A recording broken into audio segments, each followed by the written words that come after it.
Amigos, ¿cómo están? Bienvenidos a Radio Uruguay, bienvenidos a La Máquina de Pensar, ¿cómo andan? Espero que anden bien, arranca La Máquina de Pensar, bueno, en un día, ustedes ya lo saben, lo hemos estado escuchando en la tanda, un día muy especial, Día Internacional, Día Mundial de la Radio, y obviamente no solamente ahora, sino durante todo el día se ha estado hablando de esta conmemoración, que no está mal, y como es el Día Internacional de la Radio, no, en realidad, esto voy a decir una fantasmada, pero justo la semana de La Máquina de Pensar va a ser una semana internacional. Vamos a estar hablando con escritores de Colombia, de Chile, bueno, de Estados Unidos, de Perú, y vamos a estar hablando sobre la vida, sobre la amistad literaria de dos escritores austríacos, Freud y Stefan Zweig, pero eso es el jueves. Hoy lunes arrancamos con Colombia y el plato fuerte. Vamos a darle la bienvenida a él. Es un poeta de gran trayectoria, él dice que es un poeta de alcantarilla, porque es el lugar donde lo ha puesto la academia, pertenece a un movimiento, el movimiento nadaísta, que fue probablemente el último gran movimiento que ha surgido en Colombia en cuanto a su poder revulsivo de la literatura, de buscar la intensidad, de buscar las nuevas formas, o por lo menos sacudir las viejas formas. ¿Por qué, J. Mario Arbeláez? ¿Estás ahí? ¿Estás del otro lado del teléfono? Bienvenido a Montevideo. Aquí estoy del otro lado del teléfono, Pablo, muy feliz de esta entrevista, de nuevamente sentirme como si estuviera en Uruguay, como lo estuve hace unos años, para la publicación de mi libro Culito de Rana. Culito de Rana fue editado por Macachín, por Gustavo Wojciechowski, en la editorial Yaugurú, que significa Uruguay al revés, Yaugurú significa eso, y ahora acaba de editar otro libro muy interesante, la verdad que todos los libros de Maca son muy bonitos, son muy elegantes. Yo creo que lo definiría como elegante, El arte de pedirlo, de J. Mario Arbeláez, que viene, déjame que les cuente a la audiencia. Simplemente, no? J. Mario Arbeláez es bueno, yo lo estaba diciendo, que es un nadaísta, pertenece al movimiento nadaísta, ha publicado, ha publicado muchos libros, entre otros, uno que se llama Nada es para siempre, Antimemorias de un nadaísta, otros libros, Zona de Tolerancia, El profeta en su casa, La muerte de J. Mario, Culito de Rana, Montevideo por Yaugurú, y este libro, El arte de pedirlo, viene a ser integrar una obra más ambiciosa. Son 12 tomos con 12 temas distintos. Vendría a ser el tomo número 2, El arte de pedirlo, ¿no? ¿Es así? Es así, correcto. Y El arte de pedirlo viene con un par de epígrafes que ya directamente... en general, en los epígrafes uno, se pone citas ilustres o algo que ilustre al libro, o para que sea un pórtico, para que el lector sepa de qué va. Bueno, El arte de pedirlo viene con esto y voy a leérselos. Uno dice, una conversación en un bar, el primero dice, ¿cuándo me lo vas a dar? Cuando aprendas a pedirlo. El otro dice, no lo pida tanto y verá cómo terminan por dárselo, dice Aura Lucía Mera. El otro dice, no me lo pidas, que hoy no lo traje. Otro dice, no vaciles en pedirlo, que si no te lo dan, te lo agradecen.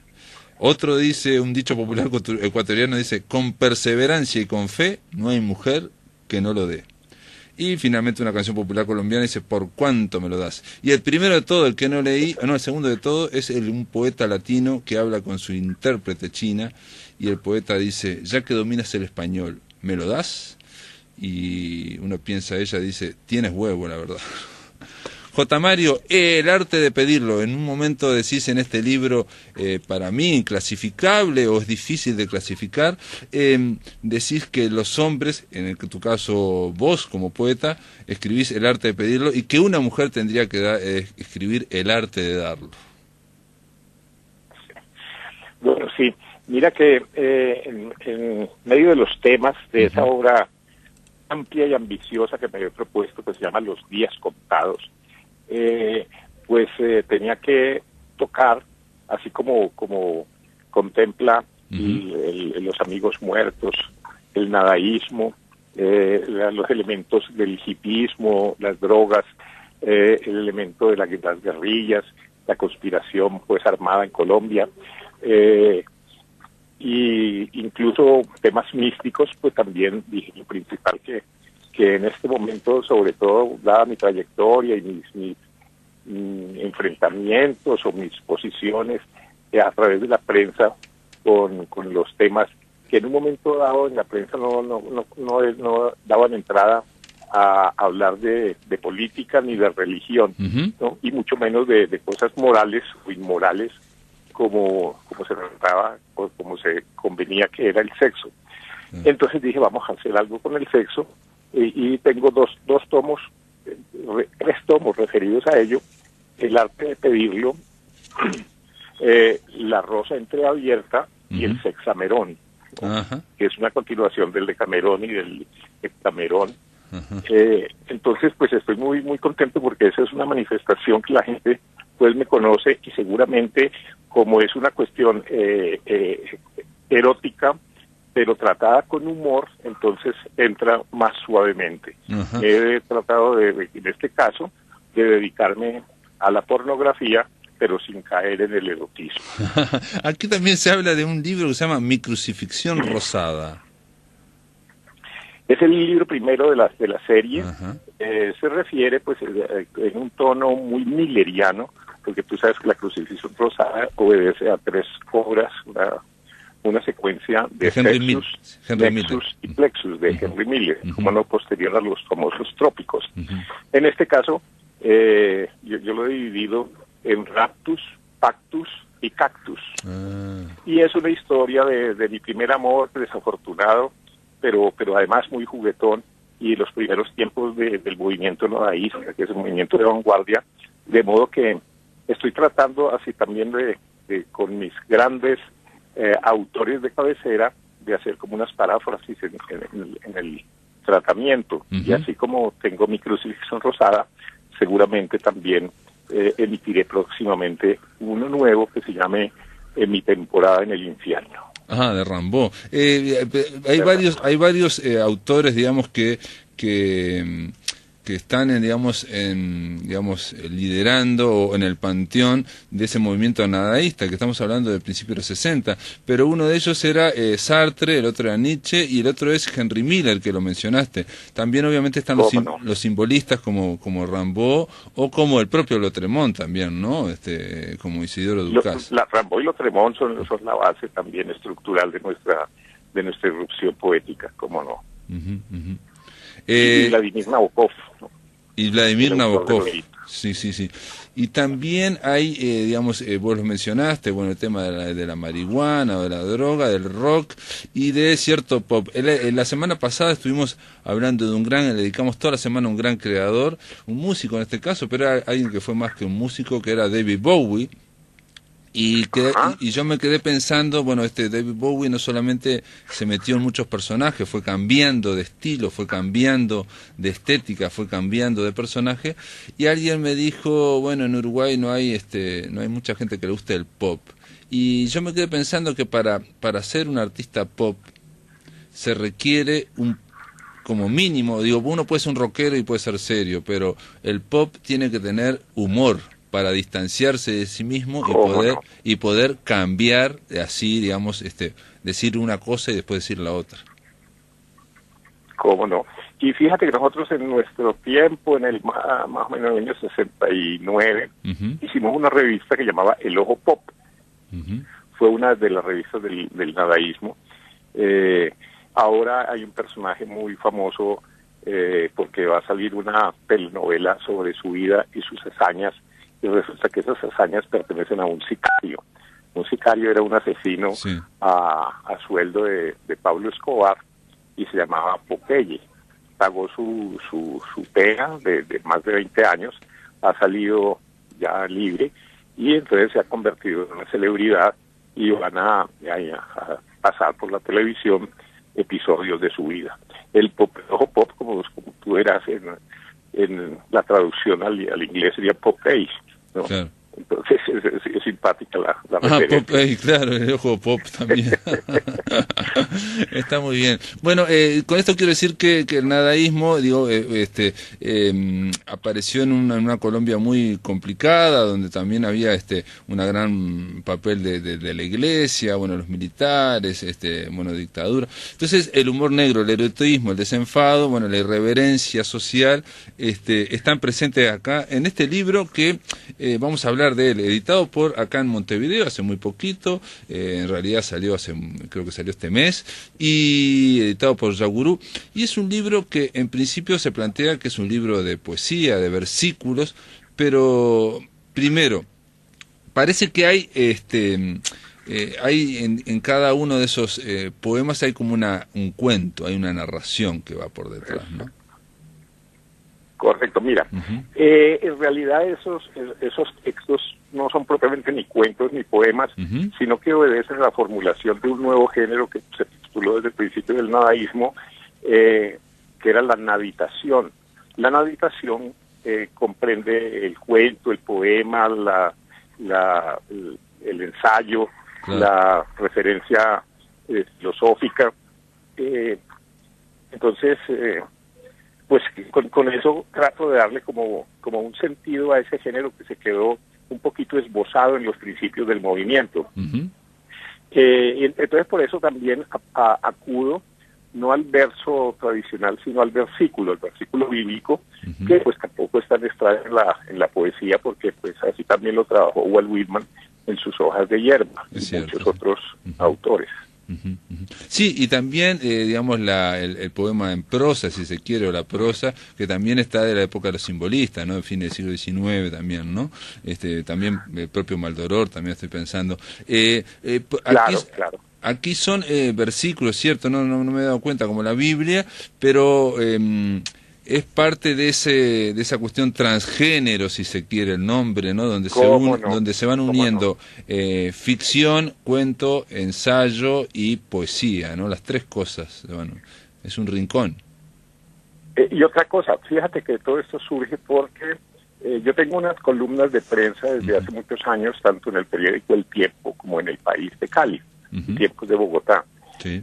Una vez una señora en un cóctel se me acercó y me dijo: ay, poeta J. Mario, nosotros que teníamos tantas esperanzas en que usted fuera a resultarnos un gran poeta, y mire que se ha dedicado a escribir noticas de prensa. Bueno, con eso trató como de minimizar pues el trabajo de prensa, y me propuse desde entonces que las columnas que publicaba semanal o quincenalmente, como son un semanal en El País y quincenal en El Tiempo, fueran como los borradores de un texto que posteriormente trabajaría en forma lírica. Y la mayor parte de esos textos que hacen el libro El arte de pedirlo tienen ese antecedente o ese origen. Entonces le dije a la señora: pues va a ver usted, señora, que con esos textos aparentemente banales o intrascendentes se puede ganar de alguna forma algún importante premio de poesía. Y fue lo que resulté ganando el año pasado en la Universidad de Zacatecas, el premio Ramón López Velarde, Vida y Obra, precisamente por ese tipo de textos. Y nada menos Velarde también, ¿no? López Velarde, alguien también, digamos, no eran gente ortodoxa en cuanto a seguir una sola vía. El arte de pedirlo está como permeado todo el libro de erotismo o de comentarios, digamos, sobre el sexo, ¿no? Se habla mucho sobre el sexo constantemente, y siempre se está, pero con mucho humor realmente. Yo hacía mucho tiempo que por un libro de poesía no me reía tanto como la verdad que sí, digo, realmente. Y no quiere decir que uno se ría solo, sino que uno lo va leyendo con la sonrisa, ¿no? Hay una sonrisa. Correcto. Siempre. Hay un humor innato, digamos, natural, que va saliendo así. Por ejemplo, en un momento se habla de Rosario Tijeras, y se habla de un teleteatro y de una novela, en fin, de una comedia, y ahí dice: mientras más asesina, más le como decíamos. Sí, porque es una asesina que tenía, ¿cómo es? Que tenía sexo, pero antes de tener sexo, después de tener sexo, bueno, dice, de todas maneras hay besos femeninos que matan sin emplear el arma de fuego. Claro, pero esta niña, cuando entra pues al gremio de los sicarios, lo primero que hace es a su violador inicial, con unas tijeras trans, le hace la vasectomía, como se llama, la operación. Sí. Entonces, con eso, pues gana su nombre, Rosario Tijeras, y en realidad es como lo que siempre está pendiente en estas cosas, que es la venganza. A través de la venganza fue que se hizo casi eterna pues esa violencia en Colombia, frente a la cual saltó el nadaísmo en 1958. Estábamos en una posguerra de una primera violencia, entonces por eso éramos tan paralelos con el existencialismo sartreano. Claro. Entonces pensábamos, también había una interpretación de que la violencia del colombiano obedecía que era un país, como decía un famoso político, el doctor López Michelsen, era un país mal tirado. Entonces, mal tirado después con poca fantasía y satisfacción sexual. Entonces, sí. ¿Entiendes? Entonces, por eso tratamos de romper todos esos tabúes que en realidad también venían de la represión eclesiástica. Claro. Aquí, por ejemplo, entonces, claro, en este texto, solamente en uno de estos textos, se llama En un beso la vida, que habla sobre Rosario Tijeras, que generó una novela de Jorge Franco, que fue aquí se conoció, y bueno, después generó una película, que yo no vi. Dice J. Mario, en Rosario Tijeras, ¿no? Es una sicaria, ¿no?, del narcotráfico, alguien que es muy famoso, muy violento. Dice, allí estaba el personaje femenino que podría al fin desbancar a María, ¿no? María es la novela. Dice, tenía que ser una bandida, la famosa de Isaac, ¿no? De Jorge Isaac. Tenía que ser una bandida para poder reemplazar a nuestra momia romántica. Siempre comenzamos, ese era nuestro terrorismo verbal, como lo llamaban en esa época, porque nosotros nos fuimos contra el establecimiento y fuimos terroristas, pero terroristas del idioma, terroristas verbales, que es lo que no dejaba de hacernos acreedores a juicio verbal de guerra. En realidad, en esa época, si la gente se asustaba con nuestros términos, con nuestros manifiestos, pues es lógico, se espantaban, pensaban ver en nosotros una especie de anticristos, por lo menos en Gonzalo Arango. Entonces eso, pues, dada la influencia clerical, pues nos hacía muy famosos y muy temidos. Pero ahora, posteriormente, después del terrorismo indiscriminado que hicieron pues las bandas criminales del narcotráfico y posteriormente las bandas de los paramilitares, pues entonces eso se volvió ingenuo. Incluso nuestros manifiestos, que eran tan terribles y temidos en esa época, ya ahora se leen como verdaderas ingenuidades. Bueno, pero lo que siempre está es el juego, no sé si el juego con el lenguaje o, digamos, la sensualidad del colombiano, que el colombiano, se dice siempre que es uno de los lugares donde mejor se habla el español. J. Mario Arbeláez cita a nada menos que a Oscar Wilde y dice: todos matan lo que aman, el cobarde con un beso, el valiente con una espada. Rosario Tijeras lo hace primero con sus labios de fuego y enseguida con la boca de su revólver. J. Mario, te voy a pedir que aguardes en línea. Vamos a hacer una breve pausa, amigos. Estamos llamando ya a Colombia, hablando con el poeta J. Mario Arbeláez sobre este libro que acaba de salir en Uruguay, que se llama El arte de pedirlo. En el aire de Radio Uruguay, La Máquina de Pensar.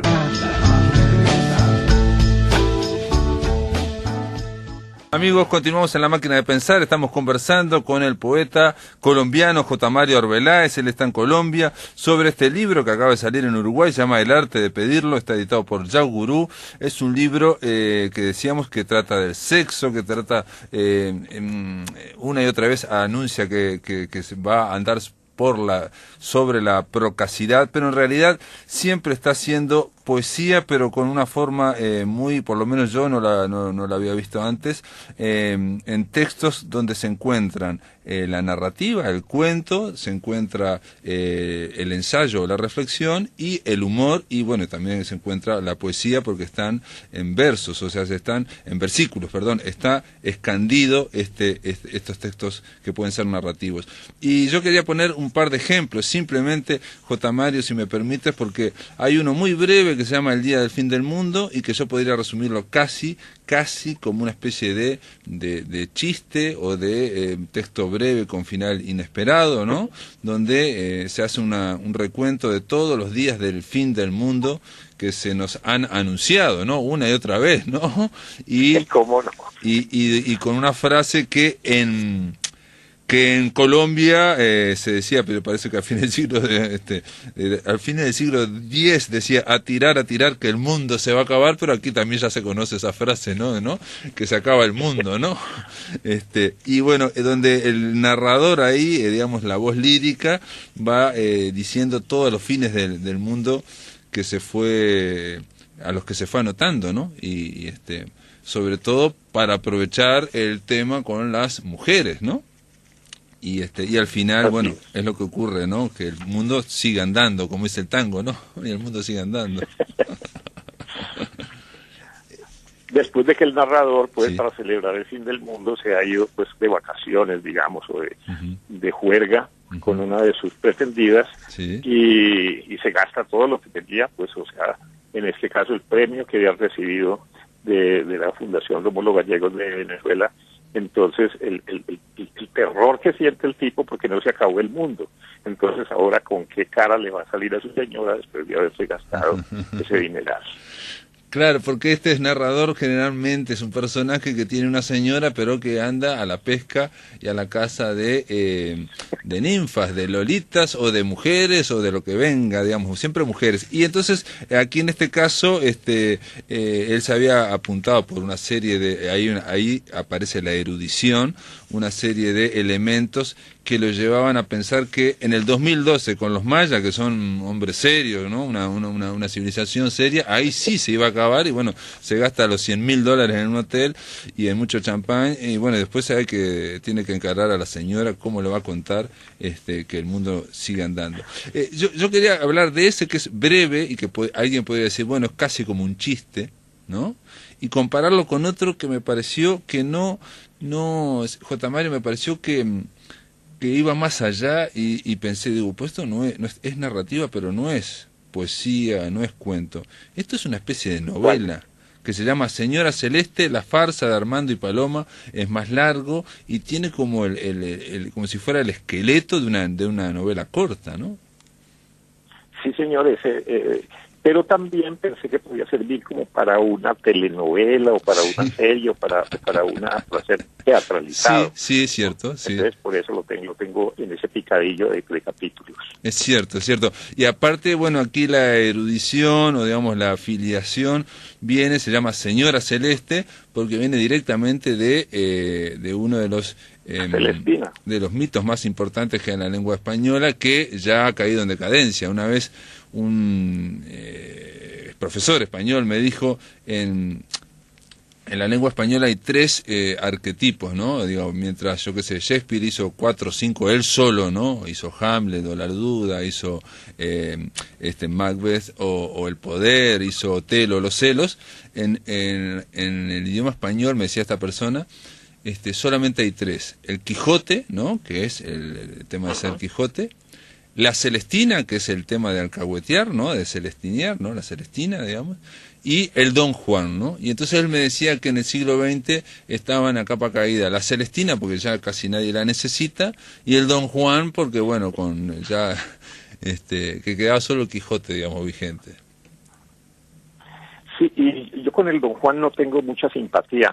En realidad el Don Juan lo que buscaba era la caída de la mujer, ¿no? Prácticamente hacerla sentir que por haberse entregado quedaba un poco minimizada. Claro. En cambio, asumo mucho, con mucho entusiasmo, mucha admiración, la saga de Giacomo Casanova. Me parece más hermosa su afiliación, que tenía princesas, pero también tenía lavanderas. Entonces no hacía mayor distingo en ese tipo de conquistas, era siempre en busca como del eterno femenino, y Stefan Zweig hizo un ensayo precioso sobre él, y desde luego para mí sí lo he considerado uno de mis héroes favoritos.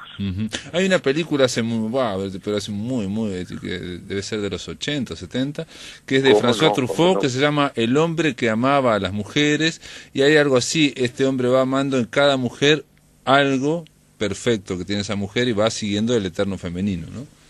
Va conquistando. Exactamente. Yo quisiera hacer este énfasis en que tan pronto me llegó el libro quedé deslumbrado por las ediciones que hace Maca. Sí. Son muy cuidadas, exquisitas, rigurosas, y sobre todo como él es diseñador y también pues se detiene mucho en la parte de la portada.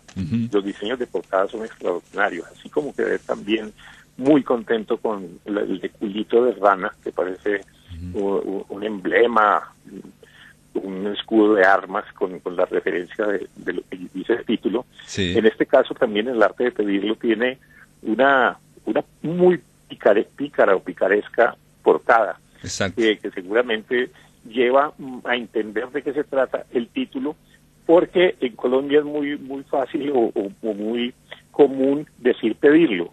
El hombre llegó, la chica la dejó a bailar y se lo pidió. Pero ese término no es tan conocido en algunos países latinoamericanos.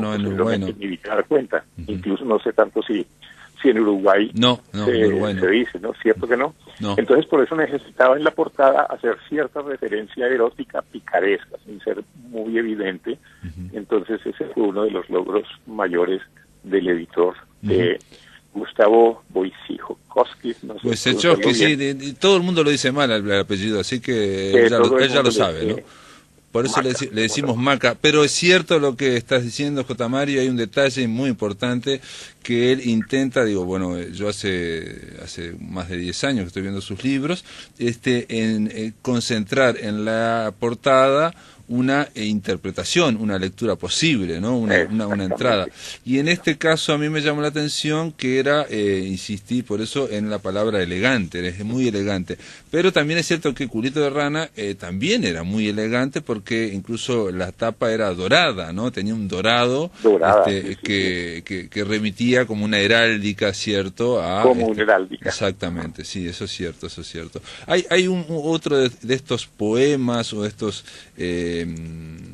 meditaciones que se llama Tiempo de Ángeles y que tiene como el detonante en Swedenborg, nada menos, en el místico sueco Swedenborg, que es conocido sobre todo Borges lo dio a conocer acá en el Río de la Plata, y el hombre que se vivía escribiendo acerca del cielo, la arquitectura del cielo y del infierno, y también es una especie de cuento dentro de un cuento, porque una de las cosas que decía Swedenborg, creo recordar, es que el infierno o el paraíso, cada uno ya está en el infierno o en el paraíso, está construido por uno mismo.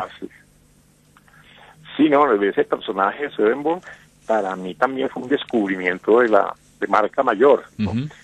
Los habitantes del cielo, sus costumbres, era un vidente que fue incluso mucho más allá de Milton, ¿no? En su aparente locura, pero una locura muy bien fundamentada y muy bien expresada en ese análisis de las vivencias más allá de lo que conocemos, ¿no? Sí. De modo que pues era también un homenaje a través de lo que él ha divulgado o develado para nosotros. En tu texto, que es Tiempo de Ángeles, tiene que ver con una chica que también se llama Maribel, está Baudelaire también ahí. Hay un detalle, Swedenborg influyó muchísimo también a todos estos simbolistas con el tema de la correspondencia, ¿no? O sea, la idea de que todo lo que hay en la tierra se corresponde a algo en el cielo y algo en el infierno. En el cielo. ¿No? En el cielo, ¿no? Hay correspondencias y que el calor y la luz, o sea, la luz es la razón, el calor es el amor, ¿no? En cambio es alucinante. Es impresionante, ¿no? Es impresionante. Es también, yo cuando lo leí, porque Borges lo recomendaba, Borges es muy intenso, él es muy violento y cuando leí a Swedenborg me sorprendí porque es como un botánico, él está describiendo como un botánico, ¿no? Como un manual de botánica. Como un botánico, exactamente. ¿No? La arquitectura del cielo. y dice cosas muy interesantes. Bueno, ahí está. Y después hay el final, que me gustaría hablar en especial del final, que se llama Montevideana, que tiene que ver con tu paso por acá. ¿Cómo no? Sí, sí. Una anécdota en uno de los bares de Montevideo con los amigos y una recién llegada que apareció. Entonces es como la referencia mnemotécnica de lo que pasó en ese encuentro.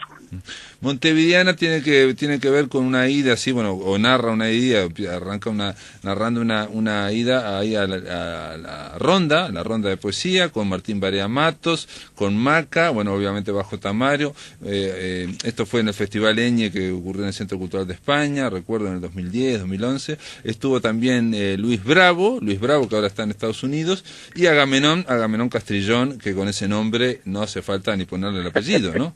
Solamente hay que poner el nombre, ¿no? Y lo que aparece es la sombra una y otra vez de Isidoro Ducás, y a través de una chica que se llama Isa, ¿no? El conde de Lotremont, el hombre que escribió Maldoror, y que, bueno, que nadie sabe cómo fue, ¿no? Ese enigma que hay en la Rambla, aparte todo en la Rambla, ¿no? Al lado del mar. En la Rambla, cómo no. Y en cierta forma es como también una referencia muy amorosa, desde luego, al conde de Lotremont, pero lo interesante es que acudí al lenguaje, la terminología de los lunfardos, ¿no? Para darle más encanto a los términos de la conversación seductora, y bueno, pues ese es como un poquito la originalidad o el recurso que traté, que empleé, y que en realidad las frases me suenan muy sabrosas, muy ricas con esa terminología.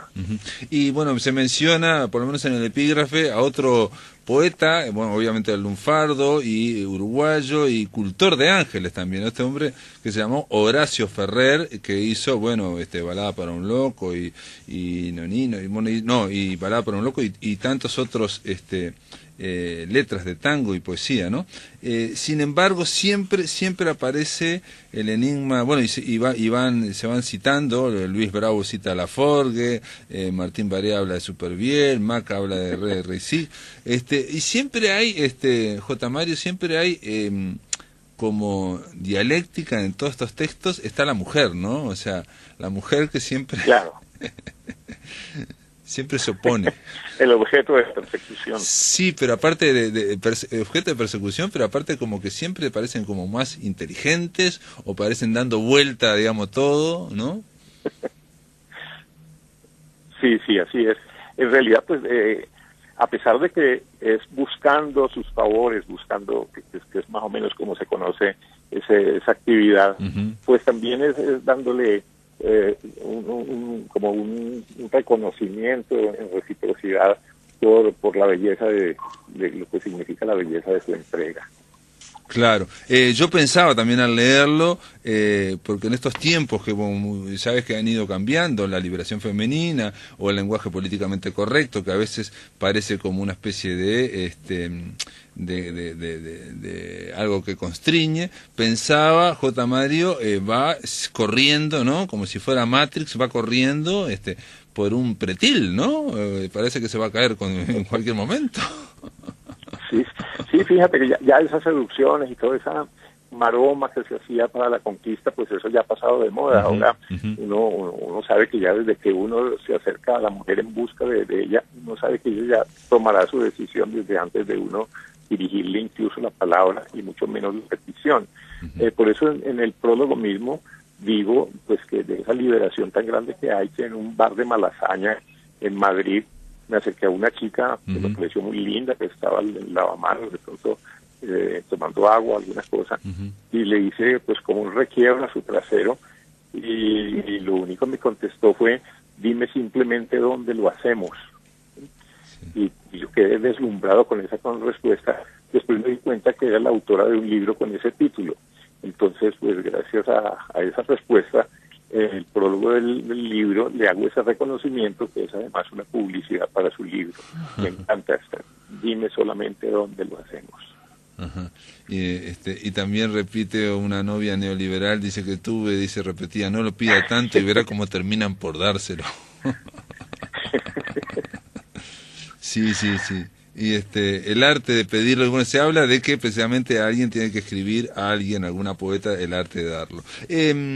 J. Mario, podemos hacer una pausa, me esperás un momento, y a la vuelta me gustaría, porque en esta serie de libros del cual se publica aquí en Montevideo, El arte de pedirlo en Uruguay, que es, insisto, con lo gracioso, insisto, con lo que te hace pensar, este libro, se menciona que van a ser 12 tomos. Y bueno, me gustaría hablar de esos 12 tomos que yo no lo he leído, pero no sé si ya lo escribiste, pero bueno, si te parece, ¿me esperás un poquito? Tómalo. Amigos, claro, después de la pausa seguimos aquí en La Máquina de Pensar, estamos conversando vía telefónica, él está allá en Colombia, con J. Mario Arbeláez. En el aire de Radio Uruguay, La Máquina de Pensar.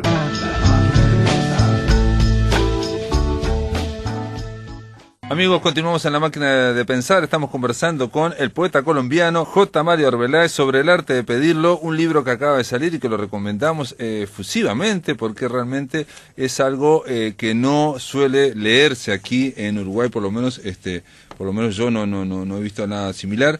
Hay un detalle en un momento, J. Mario, estos cuentos, estas meditaciones, donde incluso uno tiene nombre de cuento, es el cuento de Rosita, que es también muy gracioso, y también en algunos momentos esos versículos, esto está en verso libre, obviamente son versículos, a veces se logra como una especie de aforismo, ¿no? En algunos momentos Correcto, sí, en algunos momentos como que se decanta, sigue la narración, pero hay como un aforismo.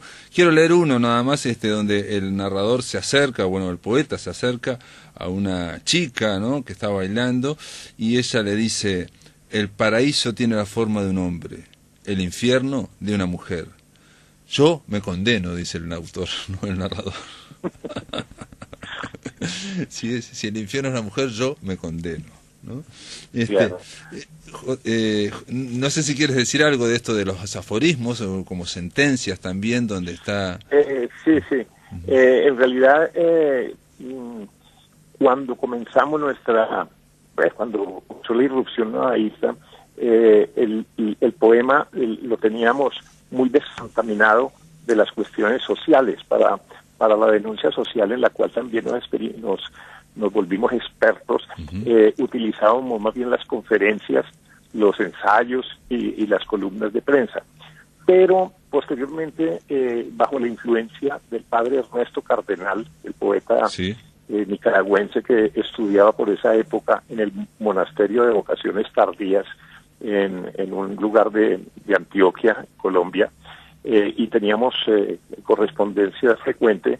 Entonces él nos fue dando como una pauta de que debíamos salir de un poco de esos abstraccionismos y dadaísmos que le habíamos impreso a nuestra poesía, y no necesariamente volverla social, sino volverla coloquial, popular, que tuviera referencia con la realidad inmediata, que narrando la realidad también uno podía crear elementos de fantasía y de asombro, ¿no? Y entonces por eso asumimos la poesía popular, urbana, sobre todo conversacional, coloquial, y pues, de cierta forma, gracias a él y a otras influencias que fuimos recibiendo por el camino. Y de todas maneras, en esa narración de los hechos, que en realidad es lo que se deriva del título Los días contados, que no quiere decir la inmediatez de la muerte, sino la retrospectiva de todo lo que uno está viviendo y haciendo, tienen los dos sentidos. Correcto. Entonces, ¿cierto? Entonces, desde luego que hay que, así como en la Biblia, en medio de la terminación de un periodo, pues terminar como con una perla expresiva.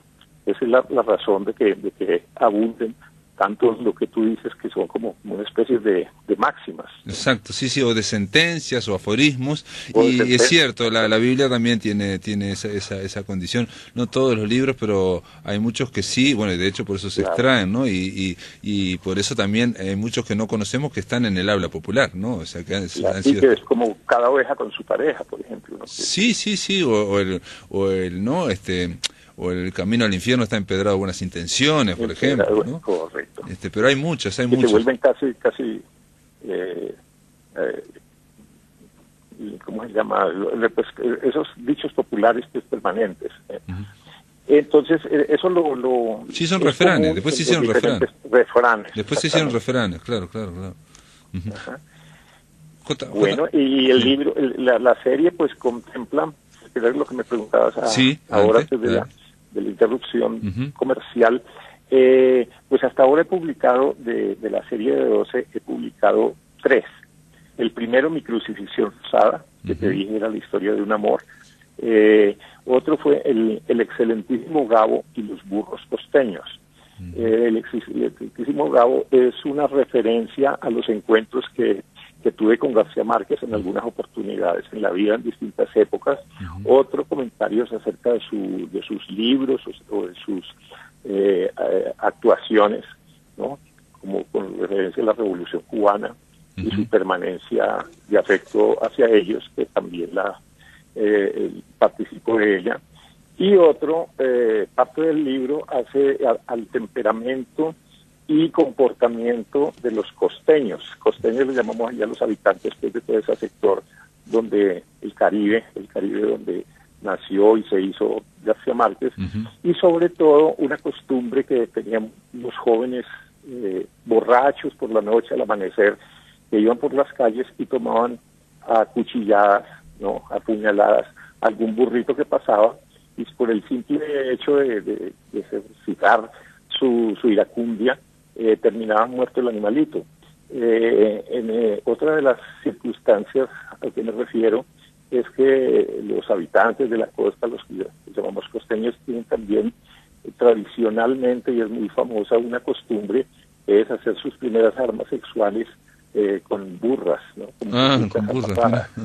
Bueno, uh-huh. Y otro detalle también con los burros era que la guerrilla de la costa, la guerrilla de las FARC, utilizaban principalmente un burro cargado de dinamita, que lo echaban a correr por una costa, se llegaba a la estación de policía, donde por un control remoto hacían volar esos explosivos y pues destruían la estación de policía.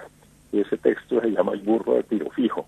El burro de tiro fijo, porque por Manuel Marulanda, tiro fijo, ¿no? Cómo no, el líder de toda la vida de las FARC, sí. Que es la guerrilla con la cual el gobierno acaba uh-huh. de pactar la paz. Uh-huh. Aprovecho para decirte eso. Nosotros los nadaístas siempre, en realidad, todo el terrorismo que hacíamos era de hastiados de la guerra, claro. Y de la violencia tan macabra en muchas oportunidades que campeó en Colombia. Y a pesar de eso siempre éramos vistos como unos antisociales, ¿no? De cierta forma nos hacíamos los antisociales mientras llegaba el socialismo.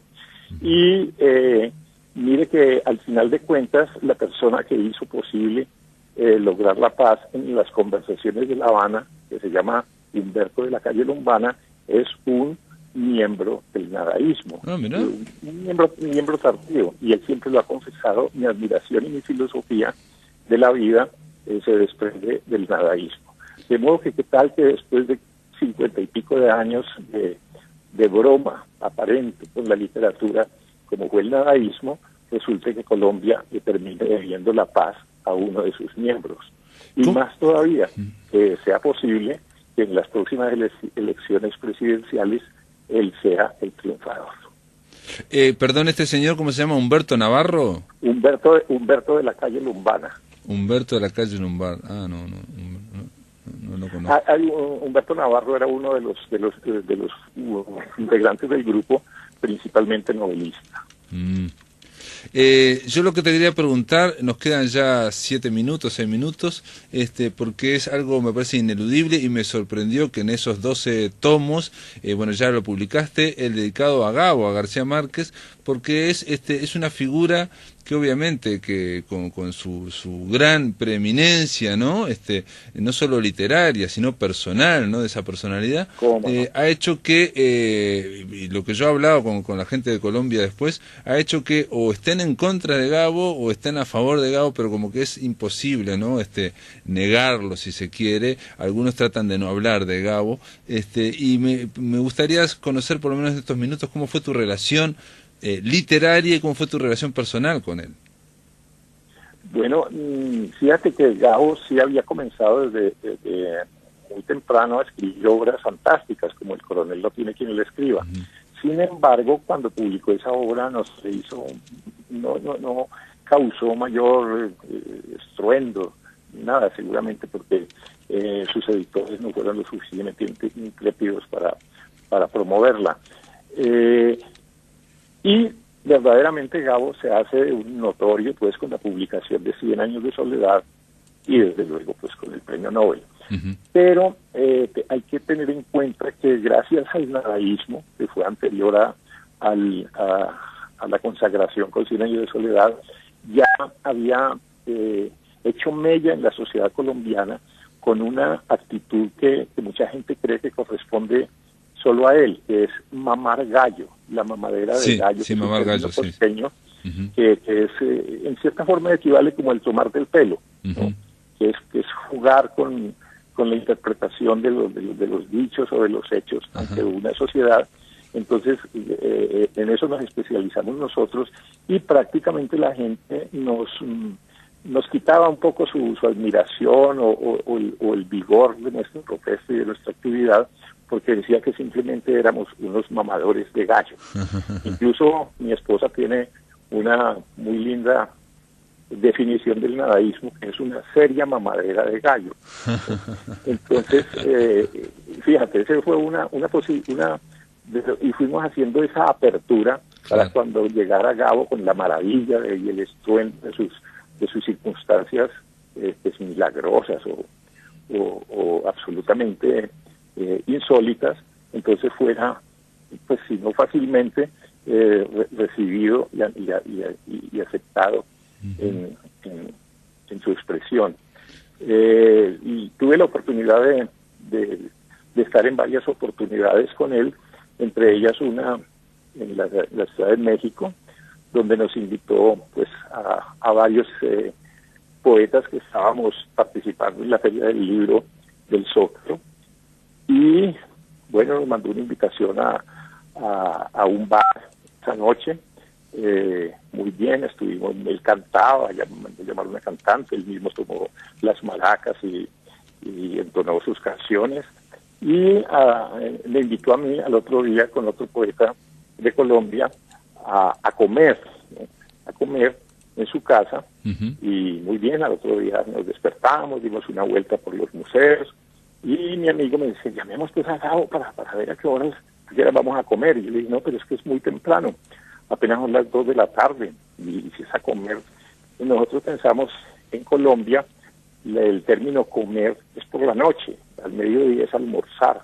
Entonces tuve pues la interpretación de que era por la noche.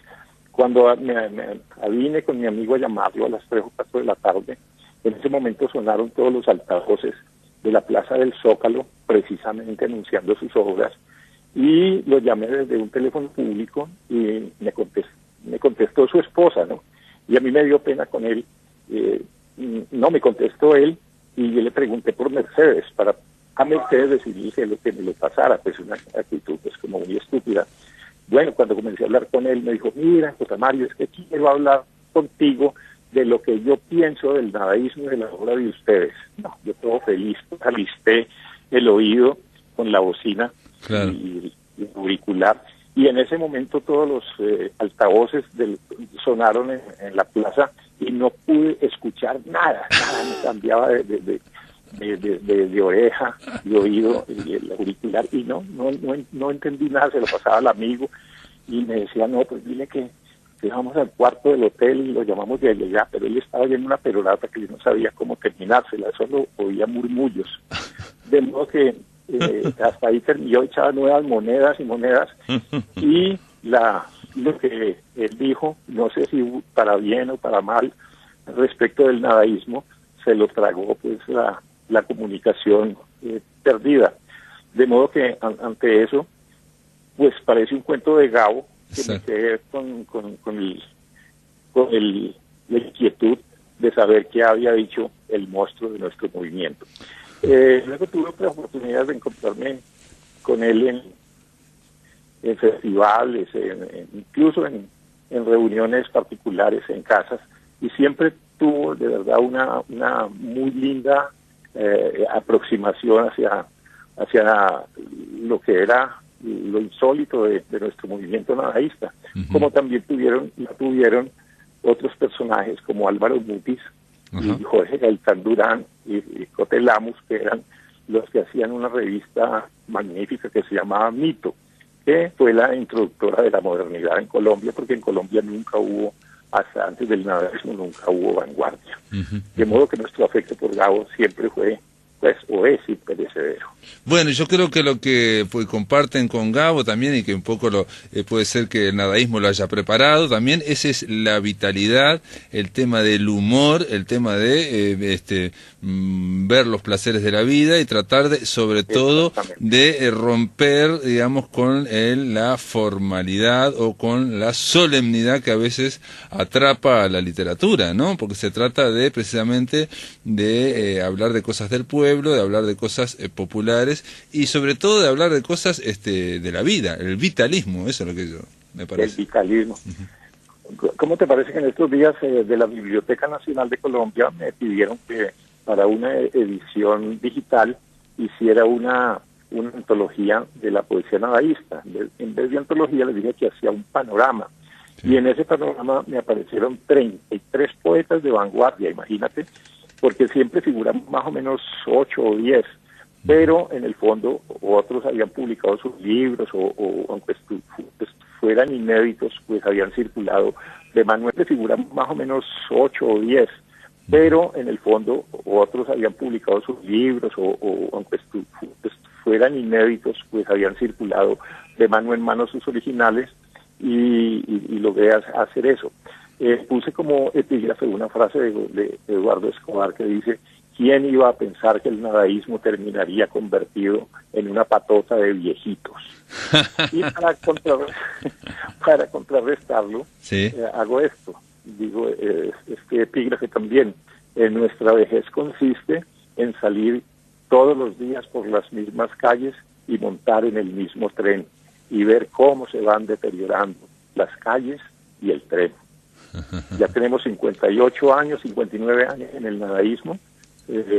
Imagínate, y seguimos siendo unos poetas de vanguardia que nos comunicamos, los sobrevivientes, casi todos los días.